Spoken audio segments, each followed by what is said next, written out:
Crucial part छ यसको विकासको लागि भन्ने मलाई लागेको छ।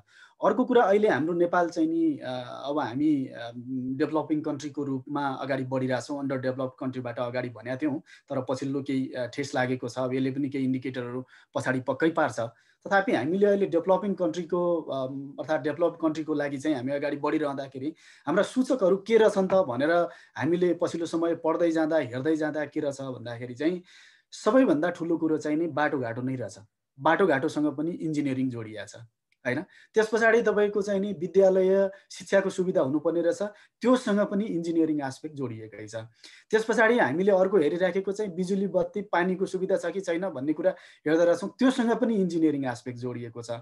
त्यस पछाडि हामीले अर्को हेर्ने भनेको चाहिँ नि त्यहाँको भौतिक पूर्वाधार अर्थात् भौतिक संरचनाहरू कस्तो छ, त्यो गाउँ अर्थात् त्यो पुगेको क्षेत्र चाहिँ कस्तो छ भनेर हेर्दाखेरि त्यहाँका भवनहरू हेरिने रहेछ, त्यहाँका घरहरूको स्ट्रक्चर हेरिने रहेछ, त्यहाँको अन्य कुराहरू हेरिने, त्योसँग पनि सिभिल इन्जिनियर जोडिएको छ हेर्नुहोस्।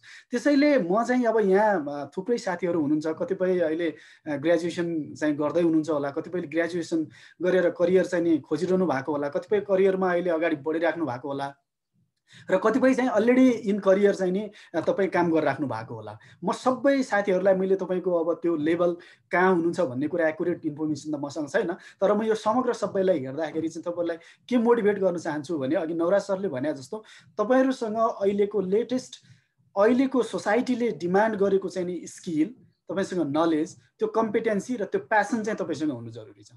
अघि नवराज सरले भन्दाखेरि म एउटा कुरो चाहिँ जोड्न के चाहन्छु भने मैले प्यासन चाहिँ देख्दिनँ कि यङ स्टारहरूमा चाहिँ, जो भर्खरै चाहिँ तपाईँको डेभलपमेन्टको एउटा करियरको लागि स्टार्ट गरिराखेको साथीहरू हुनुहुन्छ, तपाईँहरू त्यो साथीहरूमा चाहिँ मैले प्यासन देखेन। म एउटा सानो इक्जाम्पल दिन चाहन्छु तपाईँलाई। मैले 18-20 वर्षको अवधिमा झन्डै झन्डै मोर देन 25 के अरे इन्जिनियर्स साथीहरूसँग काम गर्ने मौका पाएँ। त्यसमा कोही चाहिँ अलिकति केही स्किल्ड अनुभवी साथीहरूसँग पनि काम गर्ने पाएँ, कोही चाहिँ फ्रेसरहरूसँग पनि काम गर्न पाएँ। कहिले चाहिँ म एज अ हायरिङ म्यानेजर पनि अब काम भनौँ त्यो हायरिङ गर्दाखेरि पनि बस्ने मौका भयो। त्यो हायरिङ गर्दाखेरि चाहिँ यो न्यू फ्रेसलाई चाहिँ नि अपर्च्युनिटी दिउँ न भन्ने टाइपले चाहिँ लग्यो भने त्यो साथी एडजस्टै नहुन सक्ने, उसले भर्खर चाहिँ सिकेको कुराहरू कतिपय एडजस्टै नगर्ने, कतिपय स्किलै चाहिँ नि ल्याकिङ हुने, ती धेरै कुराहरू चाहिँ मैले पाएँ। त्यसैले एउटा पहिलो मोटिभेसन चाहिँ म तपाईँलाई के दिन चाहन्छु भने अहिलेको मार्केटले चाहिँ नि आक्स गरेको डिमान्ड गरेको चाहिँ तपाईँहरूसँग स्किल हुनु जरुरी छ, त्यो कम्पिटेन्सी हुनु जरुरी छ। तपाईँले एउटा के अरे एकाडेमिक हिसाबले तपाईँको बुकको जुन रिक्वायर्ड चाहिँ तपाईँको सिलेबसको हिसाबले तपाईँले ग्रेजुएट गर्नुभयो होला, पास गर्नुभयो, अब त्योसँग एसोसिएटेड जति पनि स्किल्सहरू तपाईँले गेन गर्नुपर्ने छ त्यो चाहिँ नि तपाईँहरूले लिइहाल्नुहोस्। मैले एकदमै टप मोस्ट तपाईँलाई इक्जाम्पल दिँदाखेरि it was back in about 10 years भनौँ न होइन, 10 वर्ष अगाडिको कुरा। म चाहिँ एउटा रिमोट भिलेजमा चाहिँ काम गरिरहेको थिएँ होइन, काम गरिरहेको थिएँ। एउटा फ्रेसर इन्जिनियर साथी चाहिँ नि हाम्रो टिममा हायर भएर जानुभयो। मैले उहाँलाई मोटिभेट गरेँ, even I was part of interview as well होइन। मैले इन्टरभ्यू लिएँ, उहाँको कुरा सुन्दाखेरि एकदमै मलाई पनि अलि लर्निङ हार्ड भएको जस्तो फिल भयो त्यति बेला, उहाँले चाहिँ पढेको त्यो नलेजको आधारमा उहाँले सेयर गर्दाखेरि। तर पछि गएर जब उहाँले चाहिँ प्र्याक्टिकल्ली मैले उहाँलाई सामान्य एउटा चाहिँ इरिगेसन पोन्डको बिल अफ क्वान्टिटी बनाउनुहोस्, त्यसको चाहिँ नि डिटेल एस्टिमेसन डिजाइन मलाई बनाएर दिनुहोस् न भन्दाखेरि उहाँ चाहिँ अक्क न बक्क हुनुभयो। कुन सफ्टवेयर युज गर्ने सर भन्नुभयो उहाँले होइन। अटोक्याड चाहिँ नि उहाँले इन्स्टल गर्न नै जान्नु भएन होइन। अब यस्ता यस्ता कतिपय कुराहरू जो प्र्याक्टिकल्ली चाहिँ तपाईँलाई चाहिँ नि डिमान्ड गरेको हुन्छ, प्र्याक्टिकल्ली रिक्वायर भएको हुन्छ, जुन तपाईँको स्किलसँग चाहिँ नि एसोसिएटेड कुराहरू हुन्छ, त्यो तपाईँले कलेज पढ्दाखेरि सिलेबसभित्र त्यो कुरा नहोला। अटोक्याडमा तपाईँले कति काम गर्ने होला, कति नहोला, अथवा भएको कुरा पनि अघि नवराज सरले भने जस्तो कतिपय ठाउँमा तपाईँले ध्यान नदिएको होला, कतिपय ठाउँमा हामी चाहिँ बिर्स्यौँ पनि होला होइन। तर ती चाहिँ नि अहिले सोसाइटीले त्यो डेभलपमेन्टमा चाहिँ नि रिक्वायर्ड चिज हुन् भनेर मैले भन्न चाहन्छु। त्यो सानो एउटा इक्जाम्पल, त्यस्ता थुप्रै छन् मसँग, म अहिले धेरै कुरा गरिनँ। अब म चाहिँ यो करियर प्रस्पेक्ट चाहिँ नि इन्जिनियरिङ डेभलपमेन्ट सेक्टरमा के छ त भन्ने कुरा चाहिँ थोरै हामी गर्न चाहन्छौँ। विशेष गरी हाम्रो साथी समीरजी पनि हुनुहुन्छ, हामी दुईवटा पार्टमा प्रेजेन्टेसन गर्दैछौँ। मैले केही फर्स्ट पार्ट चाहिँ गर्दैछु र सेकेन्ड पार्ट चाहिँ त्यो के अरे समीरजीले अगाडि बढाउनु हुनेछ।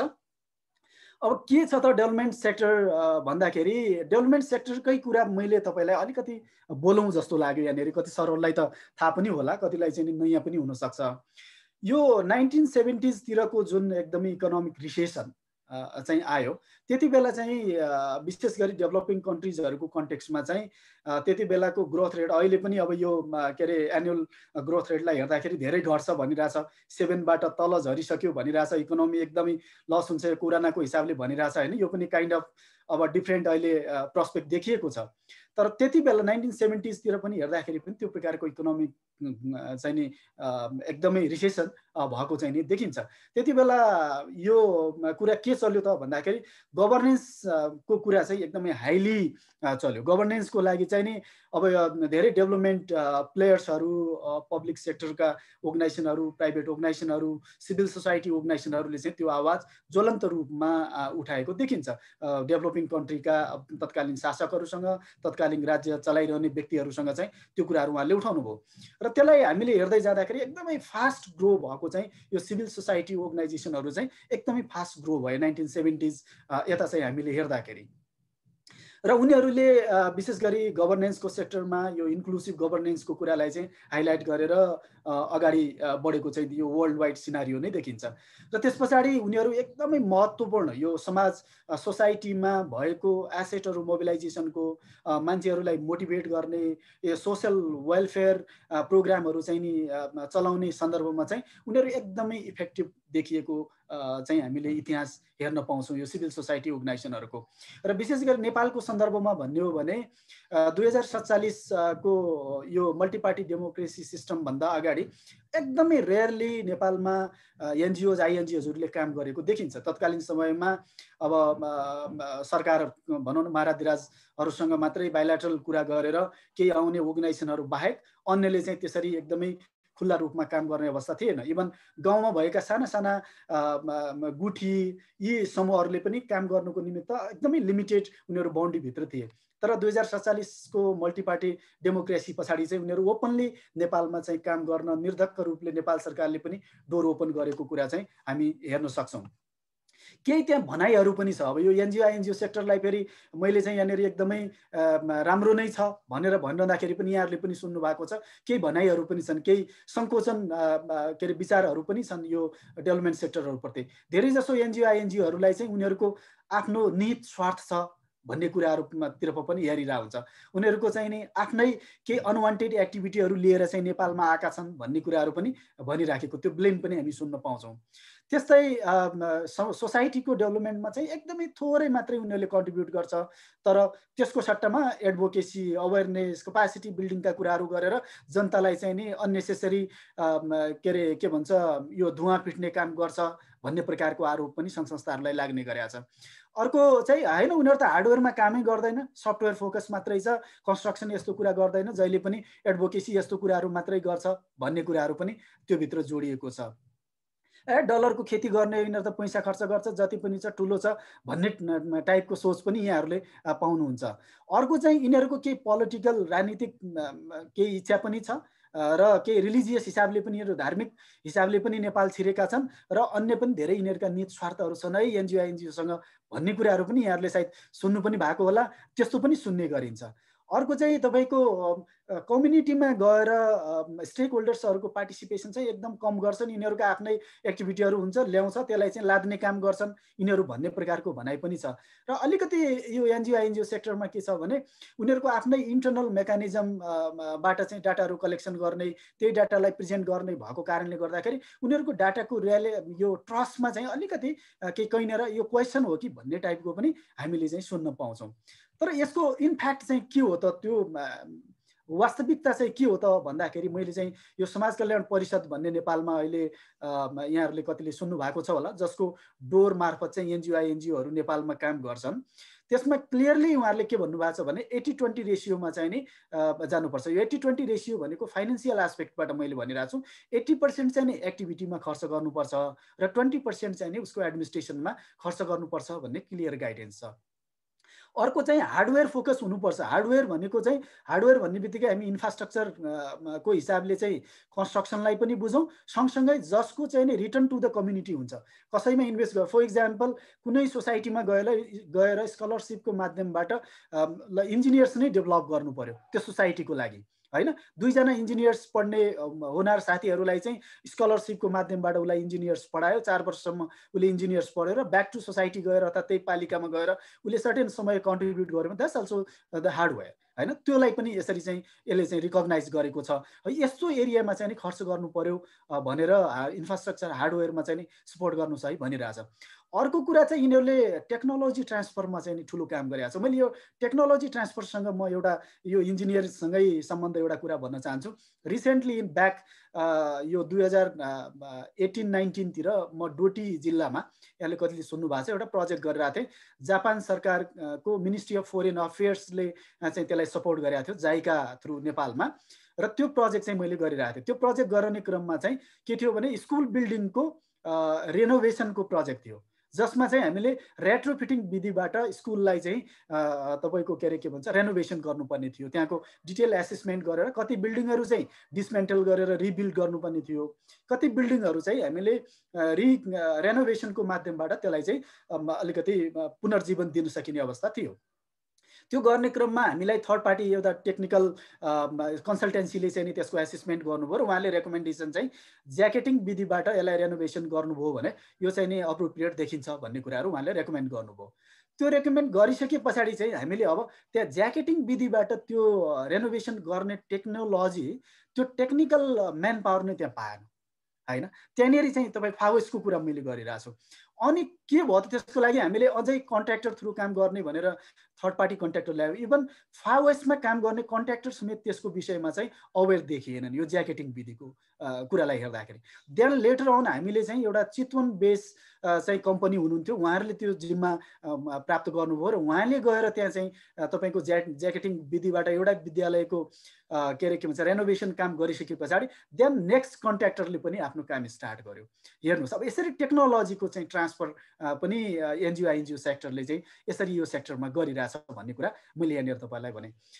स्किल चाहिँ नि ट्रान्सफर गरिरहेछ कम्युनिटीलाई। अब त्यही कुरो हो, तपाईँको ज्याकेटिङ विधिको कुरा मैले तपाईँलाई गरेँ। रेनोभेसन गर्दाखेरि अहिले त पछिल्लो समय तपाईँ गाउँघरको संरचनालाई हेर्ने हो भने एकदमै हापाजाड छ। हेर्नुहोस्, अब तपाईँ सिभिल इन्जिनियर जस्तो साथीहरू चाहिँ समुदायमा जानुभयो भने तपाईँ सायद कुनै घरमा त्यसरी सुत्नु हुन्नु होला चैनले, किनभने त्यहाँ अर्थक्वेक आयो अर्थात् डिजास्टरको केही कुराहरू हुने हो भने यो घरले त मेरो ज्यानै लिन्छ कि भन्ने हिसाबले पनि यु क्यानट स्लिप नाइट हैन। त्यस्तो अवस्थामा पनि सोसाइटी चाहिँ नि सुतिराखेको अवस्था चाहिँ देखिन्छ। त्यो ठाउँमा चाहिँ स्किल ट्रान्सफर गर्ने कुराहरू भयो। अर्को उनीहरूलाई अब्लिगेसन नै छ कि यो पब्लिक अडिट गर्नुपर्छ, सोसल अडिटहरू गर्नुपर्छ, कति खर्च गर्यो, कुन कुरामा कति खर्च भयो भन्ने कुराहरू डिटेल फेरिस्टहरू चाहिँ उनीहरूले बुझाउनुपर्छ। र विशेष गरी मैले 2015को महाभूकम्पको कुरा यहाँहरूलाई सबैलाई बितितै छ हैन। धेरै कुरा हामीलाई सिकाएको पनि छ, जसको विषयमा नेपालमा मलाई लाग्छ त्यति बेला यो के अरे अर्थक्वेक इन्जिनियरिङको पनि सुरुवाती अर्थात् त्यो लेभलमा अगाडि बढिराखेको अवस्था पनि थियो। हामी धेरै कुराहरू ज्ञान पनि थिएन, सायद त्यो टेक्निकल सेक्टरमा जानकारी थियो, सोसाइटीमा चाहिँ यसको पूर्ण ज्ञान गइसकेको थिएन। भूकम्प आयो र धेरै ठुलो क्षति भयो। तर त्यहाँबाट हामीले राम्रो लेसन के सिक्यौँ भने डेभलपमेन्ट सेक्टरमा काम गर्ने जति पनि एनजिओज आइएनजिओजहरू छ उहाँहरूलाई फोर्सफुल्ली तपाईँहरूले चाहिँ नि कन्स्ट्रक्सनमा काम गर्नुहोस्, अब कम्युनिटीको रिस्ट्रक्चर अर्थात् रिकन्स्ट्रक्सनमा काम गर्नुहोस् भनेर नेपालमा अब पुनर्निर्माण प्राधिकरण नै चाहिँ नि भएको छ हैन, जस मुनि गएर हामी सबैले आफ्ना प्लान प्रोसिड्युरहरू चाहिँ सबमिट गरेर अप्रुभल गराएर मात्रै काम गर्नुपर्ने अवस्था चाहिँ भएको छ। त्यसैले 15 को भूकम्प पछाडि चाहिँ धेरै मात्रामा चाहिँ बजेट अलोकेसन भएको चाहिँ मैले एनजिओ आइएनजिओ सेक्टरबाट देखिरहेको छु। जस्तै मैले मेरै अर्गनाइजेसनमा मैले हेर्दाखेरि पछिल्लो समय चाहिँ 40 देखि 50% बजेट चाहिँ हामी कन्स्ट्रक्सनको क्षेत्रमा अर्थात् इन्फ्रास्ट्रक्चरको सेक्टरमा चाहिँ खर्च गरिरहेछौँ। नेपालमा आउने जति पनि हाम्रो इनल्यान्ड रेभेन्यूमा आउँछ त्यो चाहिँ पैसा हामी त्यति खर्च गरिरहेछौँ भन्ने कुरा मैले यहाँहरूलाई भन्न चाहे। र अब अहिलेको चाहिँ यो स्किलको टेक्नोलोजीको नलेजको चाहिँ नि कम्युनिटीमा चाहिँ ट्रान्सफर्मेसन पनि हो, त्यसको चाहिँ नि हामीले रूपान्तरण गरिराखेको अवस्था पनि छ भन्ने कुरा मैले बुझाएँ। अब मैले यो कसरी के छ त प्रोभिजन नेपालमा एनजिओ आइएनजिओ सेक्टरले काम गर्ने भन्दाखेरि चाहिँ सोसल वेलफेयर काउन्सिल भन्ने नेपालमा नेपाल सरकारको अथोराइज्ड बडी छ। यहाँहरूले कतिले सुन्नु भएको होला नाम, अथवा कतिले सुन्नु भएको छैन भने पनि त्यो थ्रु मात्रै हामी नेपालमा काम गर्न पाउँछौँ। उसँग त्यसको बाइल छ, नेपाल सरकारको संविधान कन्स्टिट्युसन अनुसार चाहिँ हामीले त्यहाँ चाहिँ प्रोजेक्ट एग्रिमेन्ट गरेर यति पैसा हामी खर्च गर्छौँ, यो सेक्टरमा खर्च गर्छौँ, यति एक्टिभिटीहरू गर्छौँ, यति चाहिँ हामीसँग कर्मचारी हुन्छ, यति हामीसँग चाहिँ एक्टिभिटी सेक्टरमा हामी पैसा लगाउँछौँ भन्ने तरिकाले डिटेल प्रोजेक्ट एग्रिमेन्ट चाहिँ गरेर उहाँहरूबाट हामी गर्छौँ। र जसको चाहिँ एड म्यानेजमेन्ट इन्फर्मेसन सिस्टममा नेपालको फाइनेन्स मिनिस्ट्री अन्तर्गतको एउटा मेकानिजम छ, त्यसमा चाहिँ त्यसको रेकर्ड भएर बस्छ। अर्को चाहिँ मैले नेपालमा कति छन् त एनजिओ सेक्टर काम गर्ने भन्दाखेरि समाज कल्याण परिषदमा रजिस्टर भएको मात्रै तपाईँले तथ्याङ्क हेर्नुभयो भने झन्डै मोर देन 250 आइएनजिओजहरू नेपालमा काम गरिरहेछन्। 250 छन् भने 50,000 भन्दा बढी चाहिँ लोकल एनजिओहरू नेपालमै रजिस्टर भएका नेसनल एनजिओहरू। फेरि आइएनजिओले डाइरेक्टली चाहिँ नै एनजिओ के अरे कम्युनिटीमा गएर काम गर्न पाउँदैन, कुनै न कुनै रेस्पेक्टिभ डिस्ट्रिक्टको एनजिओ मार्फत मात्रै त्यो एक्टिभिटीहरू गर्नु पाउने हुन्छ। अल्टिमेटली एक्टिभिटी इम्प्लिमेन्टेसन गर्ने भनेको चाहिँ तत् जिल्लामा रजिस्टर भएको एनजिओ अर्थात् नेसनल्ली रिनाउन एनजिओले चाहिँ नै काम गर्ने काम गर्छ नेपालमा। र त्यो हेर्ने हो भने झन्डै 50,000 भन्दा बढी एनजिओहरू छन्। र एक्टिभ केसमा हुने हो भने अब एक्टिभ भनेको मैले कसरी भनेको भने जसले फन्ड पाइरहेछ, काम गरिरहेछ, एक्टिभ रूपमा उनीहरू सोसाइटी चेन्जको लागि काम गरिरहेछन् भने त्यो नम्बर हेर्ने हो भने झन्डै 5,000 प्लस जस्तो चाहिँ नि नेपालमा देखिन्छ। अब के हो त प्रायोरिटी हेर्दाखेरि यो international development cooperation policy Nepal सरकारको 2019मा जारी गरेको कुरालाई हेर्दाखेरि पनि क्लियरली के भनेको छ नेपाल सरकारले पनि भने फिजिकल इन्फ्रास्ट्रक्चरमा काम गर भनेर जति पनि डेभलपमेन्ट कोअपरेसन एजेन्सीहरू छ अर्थात् सपोर्टिङ अर्गनाइजेसनहरू छ उहाँहरूलाई यसरी काम गर्नुहोस् भनिएको छ। अर्को चाहिँ education, health, drinking water, sanitation यो क्षेत्रमा चाहिँ काम गर्नुहोस् भनिएको छ। नेसनल प्रोडक्सन र प्रोडक्टिभिटी इन्हान्समेन्टमा काम गर भनेको छ। इम्प्लोइमेन्ट जेनेरेसन र पोभर्टी एलिभेसनको सेक्टरमा काम गर भनिएको छ। डेभलपमेन्ट अफ साइन्स टेक्नोलोजी र यसको ट्रान्सफरको लागि चाहिँ काम गर भनेको छ। प्रोटेक्सन र क्लाइमेट चेन्जको सेक्टरमा काम गर भनेको छ। डिजास्टर म्यानेजमेन्टको सेक्टरमा काम गर भनेको छ। अहिले त अब डिजास्टरको कुरा गर्ने बित्तिकै मैले यो 2015को अर्थक्वेकभन्दा अगाडि गर्ने कन्स्ट्रक्सनहरूमा त्यति धेरै डिजास्टरको कुरा चाहिँ सुन्थेन। जति पनि कन्स्ट्रक्सनहरू बन्थे जनरली चाहिँ नि जनरल नर्म्सको आधारमा बनेर मैले भेटेको थिएँ। त्यस पछाडि आउँदा चाहिँ अब यो डिजास्टर फ्रेन्डली यसलाई चाहिँ हेरिरहेछ, अहिले चाहिँ जेन्डर फ्रेन्डली हेरिरहेछ, जेसीको आस्पेक्टले हेरिरहेछ होइन। यो सबै कुराहरूमा चाहिँ टेक्निकल सिभिल इन्जिनियर साथीहरूको चाहिँ महत्त्वपूर्ण भूमिका छ भन्ने मैले चाहिँ यहाँनिर जोड्नु खोजेको हो। त्यस्तै चाहिँ के भनिएको छ भने जसमा नेपाल सरकारको अर्थात् समुदायको कपासिटी छैन त्यो क्षेत्रमा चाहिँ तपाईँहरूले काम गर्नुहोस् भनेर हामीलाई डाइरेक्ट गरिएको कुराहरू छ। अब मैले थोरै एक्सपेक्टेसनहरू के छ त विशेष गरी हाम्रो अहिले के भन्छ फ्रेसर साथीहरू अर्थात् सिभिल इन्जिनियर साथीहरूबाट डेभलपमेन्ट सेक्टरमा के कुराहरू एक्सपेक्ट गर्दो रहेछ मैले अघि त्यति भनिरहँदाखेरि भन्ने कुरामा चाहिँ ओभरअल लिडरसिप म्यानेजिङ कन्स्ट्रक्सन र रेनोभेसन स्मल मिडियम बिगर प्रोजेक्टहरूको चाहिँ ओभरअल लिडरसिप कन्स्ट्रक्सनको त्यसको चाहिँ पुरै नेतृत्व लिने काम चाहिँ नि हामीले यो सेक्टरको साथीहरूबाट हेरिरहेको हुन्छौँ। अर्को चाहिँ कन्टेक्चुअल बिल अफ क्वान्टिटिज बिओक्यूहरू चाहिँ डिजाइन एस्टिमेसन यो कुराहरू चाहिँ तयार गर्ने होइन। कन्टेक्चुअल मैले के भनेको हो भने कहिलेकाहीँ चाहिँ तपाईँको एउटा के अरे के भन्छ यो हाम्रो उसमा काम आइरहेको हुन्छ त्यो चाहिँ एउटा टेम्प्लेट अर्थात् त्यसलाई चाहिँ स्ट्रक्चर ल्याएर राख्ने भने कि त्यो कन्टेक्स्ट सुहाउँदो कस्तो छ, त्यहाँको कति लिड डिस्टेन्स कति छ होइन, त्यहाँको कन्टेक्चुअल डाटा इन्फर्मेसनको आधारमा चाहिँ एकुरेट डिजाइन एस्टिमेसन गरेर म्यानेजमेन्टलाई दिनुपर्ने यति बजेट लाग्छ, कस्टहरू यति हुन्छ, यसको यो चाहिने टेक्निकल कुराहरू चाहिँ हेर्नुपर्ने हुन्छ भन्ने कुराहरूको चाहिँ डिटेल दिनु पर्यो।